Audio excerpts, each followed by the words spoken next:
Au nom de Dieu, le très miséricordieux, le tout miséricordieux par essence et par excellence. J'atteste qu'il n'y a de Dieu que Dieu, seul sans associé. Je témoigne sincèrement par cette présente de ne dire que la vérité, rien que la vérité. C'est simplement mon devoir d'être humain de m'exprimer et de me soulever lorsque injustice il y a. La loi et la justice en France ne sont plus désormais. Les criminels, les terroristes, pédophiles, évadés fiscaux et j'en passe sont en totale liberté et agissent en toute impunité dans le pays des droits de l'homme, tandis que plus d'une personne innocente et non jugée, au casier vierge, parfois sont enfermées et séquestrées derrière des barreaux, sans que ça ne choque plus personne, tant l'injustice est devenue la norme dans cette République, que je différencie de la France.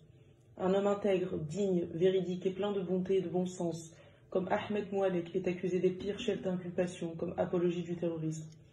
Il est harcelé et menacé pour simplement avoir exprimé ses idées et sa vérité qui dérange dans les plus hautes sphères.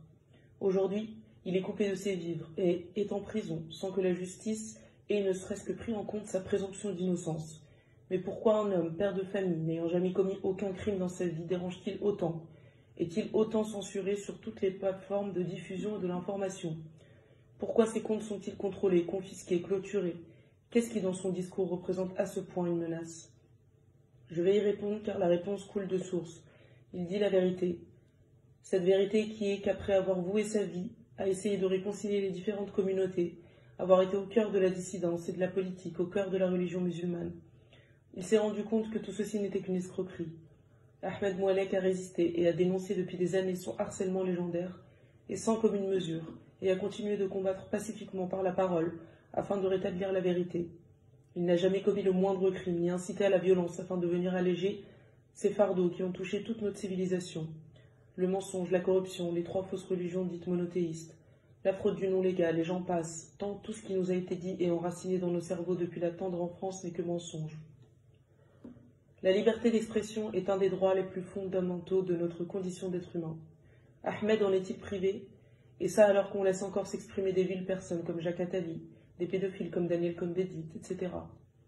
Que le personnage, que son discours plaise ou non, cette décision d'enfermer ce père de famille digne et intègre, en se servant de l'affaire Samuel Paty dans le but de le faire tomber injustement, et ce malgré un casier judiciaire vierge, et en fondant des accusations sur aucune preuve, démontre bien l'ampleur de la corruption et du terrorisme d'État en France.